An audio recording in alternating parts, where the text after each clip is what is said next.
Bien, on se propose de résoudre un exercice pertinent de gravitation. Et cet exercice a été proposé au concours d'entrée à l'école militaire en 2014. Dans cet exercice, nous allons étudier le mouvement d'un satellite dans le référentiel géocentrique, c'est-à-dire autour de la Terre. Qu'est-ce que nous allons faire? Dans la première partie du sujet, c'était d'étudier l'interaction entre le satellite et la Terre. Maintenant, on a dit que sur un chemin clair, de représenter la force exercée par la Terre sur le satellite. Lorsque la Terre et le satellite sont en interaction, les centres sont là, sont distants de O et S. Le satellite est placé ici au point S. Là, maintenant, nous allons tracer une distance entre le centre de la Terre et le centre du satellite. Et la Terre, à la distance R du point S ici, va créer un champ de gravitation qui est centripète. C'est un champ qui est attractif. Maintenant, le satellite S qui se trouve dans ce champ de gravitation va subir la force F de la Terre sur le satellite. Donc la Terre est là, il tire le satellite à ce niveau. C'est pourquoi on dit F de Terre sur le satellite. Maintenant, le satellite aussi peut tirer la Terre de là, ça devient la force du satellite sur la Terre. Mais on ne représente pas cette force. À ce niveau maintenant, qu'est-ce qui va se passer? On représente cette force. Maintenant, on nous demande de représenter le vecteur unitaire IOS. Le sens de projection de la droite, c'est du centre O de la Terre jusqu'au point S. À ce niveau, donc, le vecteur unitaire, c'est UOS. Et donc, la force attractive est donc opposée au sens de UOS. Du centre de la Terre jusqu'à la surface, c'est le rayon de la Terre. De la surface jusqu'au satellite, ici en S, c'est la hauteur H. Du centre de la Terre jusqu'au centre du satellite, c'est la distance R. Et ensuite, on nous a dit d'exprimer l'expression du champ de gravitation à l'altitude H, donc, en fonction de G, M, R et H. Comme on l'a dit, le satellite va subir donc à la distance R la force F donnée par le produit de sa masse par le champ dans lequel il se trouve.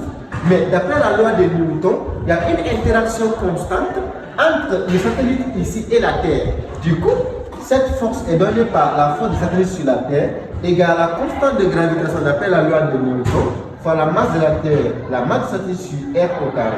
Mais les deux forces ici ont même intensité. Et du coup, F, c'est l'intensité commune de ces deux forces égale à mg et gmm sur r. Qu'est-ce que vous allez remarquer? Que les masses vont se simplifier, mais r qui est là égale à r plus h. On peut remplacer ça ici. Donc, pour trouver gm sur r plus h le tout au carré. Dans certains exercices, on peut nous dire, en remarquant aussi que gm égale à g0, ça veut dire l'expression du champ de gravitation à la surface terrestre, fois r carré, le rayon de la Terre, montrer que GH est en fonction de G0, R et H. Dans ce cas, vous remplacez Gm par G0, R carré, vous aurez G0, R carré sur R plus H. Mais ici, on nous a dit d'exprimer en fonction de Gm, R et H. Donc, on se limite à ce niveau. Nous allons maintenant étudier le mouvement de ces satellites. Et dans ce cas, on va considérer le système comme étant le satellite dans le référentiel bien sûr géocentrique qui sera supposé bien idéal. L'unique force de gravitation sera la force appliquée et nous allons négliger la résistance de l'air et du milieu. À ce niveau, nous allons donc reprendre le chemin qui était là-bas, mais là, on va associer maintenant la base de Fresnel. Ici, on met la normale sur l'axe qui joint le centre de la Terre au satellite, la tangente sur laquelle nous allons représenter la vitesse. Sur la normale, on met le champ de gravitation. Donc le champ de gravitation est centripète. On va mettre la force de gravitation. Donc la force de gravitation est centripète. Du centre, on a R, on a H, ici on a R ici. Et telle sorte que R soit égal à R plus H. Connaissant très bien le schéma, nous allons répondre à la première question de la deuxième partie. On nous demande de montrer que le mouvement du satellite est uniforme. Vous savez, d'après la loi de Newton, la somme des forces se résume à l'unique force de gravitation. Mais on a dit que la force F égale la masse par le champ de gravitation. Et donc, la masse par le champ de gravitation, avec la masse par l'accélération, les masses vont se simplifier. On trouve que A égale à G de gravitation. Mais vous remarquez que le champ de gravitation est centripète.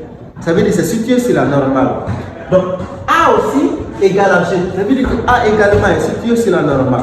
Donc, si on prend dans la base de Fresnel, A va se résumer à A normal égale à G. Mais A tangentiel égale à 0.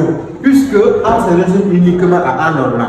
Maintenant, vous prenez A tangentiel. Par définition, A tangentielle égale la dérivée de la vitesse par rapport au temps. Mais comme A tangentielle est nulle, ça veut dire que la dérivée de la vitesse par rapport au temps égale à 0. Et si la dérivée de la vitesse par rapport au temps égale à 0, ça veut dire que la vitesse est une constante. Et si la vitesse est une constante, par conséquent, le mouvement du satellite est circulaire et uniforme, uniquement dans le référentiel géocentrique.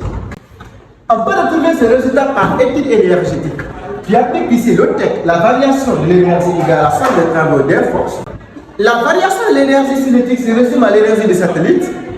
Ensuite, la somme des travaux va se résumer au travail de la force de gravitation. Mais par ailleurs, la puissance instantanée égale à la dérivée du travail par rapport au temps. La puissance instantanée égale à la dérivée du travail par rapport au temps. Mais le travail, c'est la force fois le déplacement. Donc, c'est la dérivée de la force fois le déplacement par rapport au temps. Mais la force de gravitation est constante. Donc, la force va sortir. C'est la force fois la dérivée de la distance par rapport au temps. Mais la dérivée de la distance ici, c'est la vitesse. C'est pourquoi on indique F fois la vitesse. Mais le vecteur force fois le vecteur vitesse, c'est un produit scalaire. C'est la norme de la force fois la norme de la vitesse fois le cosinus de l'angle formé entre la force et la vitesse. Le travail égale à l'énergie. Donc la dérivée du travail, c'est la dérivée de l'énergie. Mais comme on vient de dire maintenant que le produit scalaire, c'est F fois V fois cos de alpha, mais vous remarquez que la trajectoire est comme ça. La force est centripète. La vitesse est sur la tangente. Donc à chaque instant, la vitesse est perpendiculaire à la force. Donc l'angle formé égale à pi demi, cos de pi demi égale à 0. La puissance est donc nulle. Et si la puissance est nulle, la dérivée de l'énergie aussi est nulle. Mais si la dérivée de l'énergie est nulle, ça veut dire que l'énergie est constante. Attention, l'énergie dépend de la vitesse, parce que la masse ne varie pas. Si l'énergie dépend de la vitesse et que l'énergie est constante, ça veut dire que la vitesse aussi est constante. Et si la vitesse est constante, on peut revenir à la même chose, mouvement uniforme.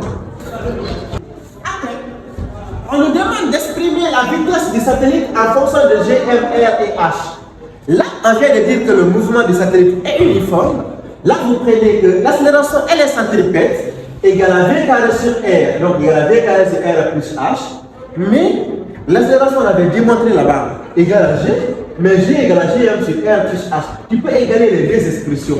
Les R plus H avec le carré, ça peut partir. Donc ça va laisser V carré égale à GM sur R plus H. Quand on saute le carré, on ouvre le radical.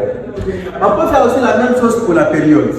La vitesse ici, c'est la distance qui sépare le centre de la Terre au satellite par la vitesse angulaire, V égale à R oméga. Mais la vitesse angulaire égale à 2 pi sur T. En plus, la vitesse est donnée par la relation là. Maintenant, on peut égaler les deux vitesses. Ça veut dire que 2 pi facteur de R plus H sur T égale à ça, racine de GM sur racine de... Parce qu'on peut scinder le radical ici, comme ça. Maintenant, on envoie ça ici. Après, on envoie ça ici. Maintenant, la forme qui est là, on peut mettre ça sur le radical. Ça, c'est la forme A racine de A. On sait bien que A racine de A égale à racine de A au cube. Pourquoi? Parce que racine de A au cube égale à racine de A au carré par racine de A. Quand le carré saute avec le radical, on revient ici. Donc on peut mettre ça au cube. Donc on aura 2 pi racine de ça au cube. On divise par GM, mais on peut mettre tout sur le radical pour trouver cette valeur. Maintenant, on nous demande ici de trouver la durée qui sépare deux passages successifs du satellite par un même point de la Terre. Étant donné que le satellite et la Terre tournent dans le même sens. Quand les deux tournent dans le même sens, qu'est-ce qui va se passer? Regardez, la Terre va rester là, le satellite aussi est là, à ce niveau. Maintenant, on prend le point A. On prend le satellite donc à la verticale de ce point. Quand les deux vont dans le même sens, à l'instant T égale à 0, le point A est là et la position de A va correspondre ici. Donc ça va être comme ça. Et maintenant, à l'instant T égale à 0, qu'est-ce qui va se passer? Si la Terre ne tournait pas, pour que le satellite puisse effectuer deux passages successifs, ça allait être comme ça. Il allait quitter ici au point A, il tourne, il fait un tour, il revient par le même point. Donc si la Terre ne bouge pas, deux passages correspondent uniquement à un tour. Il va passer, après il repasse. Donc, θ de satellite serait égal à 2 pi, à 360 degrés, ou bien à 2 pi radians. Mais la Terre bouge dans le même sens que le satellite. Maintenant, qu'est-ce qui va se passer? Donc, le satellite est plus rapide que la Terre parce qu'il est à basse altitude.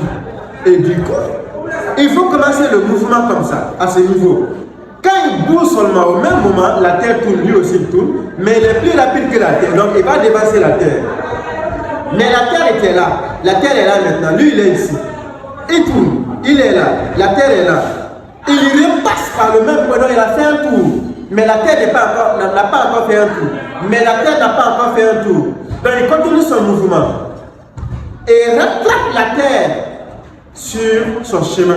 Donc, le satellite a non seulement effectué un tour, mais il a encore parcouru la distance parcourue par la Terre pour rattraper la Terre. C'est la raison pour laquelle on dit, pour que S effectue deux passages successifs par un même point, il faut qu'il tourne de tête à tête. Ça veut dire qu'il va balayer un angle qui est égal à l'angle de la Terre, mais plus 2 pi pour un tour. Mais ici, il est plus rapide que la Terre. Donc, si vous allez voir ici, la Terre va par exemple tourner comme ça, arriver à ce niveau. Mais lui, il va tourner comme ça. Il vient, il revient à ce niveau, il rattrape la Terre. Donc il a fait un tour, il a rattrapé la Terre. Et donc, mais on sait bien que l'axe angulaire, c'est la vitesse angulaire fois le temps. Et la vitesse angulaire, c'est 2 pi sur la période fois le temps.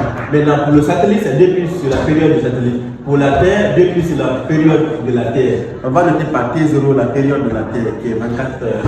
Et de là, maintenant, tu peux envoyer ça ici. Tu peux mettre 2 pi à l'évidence et T. Quand tu mets T et 2 pi, les 2 pi et 2 pi vont se séparer. Ça va rester 1. Quand tu T et T, ça sera 1 divisé par tout ça. Tu peux laisser ça. Donc, si tu veux te les réduire au même dénominateur, tu peux dire ici T égale à 1 sur.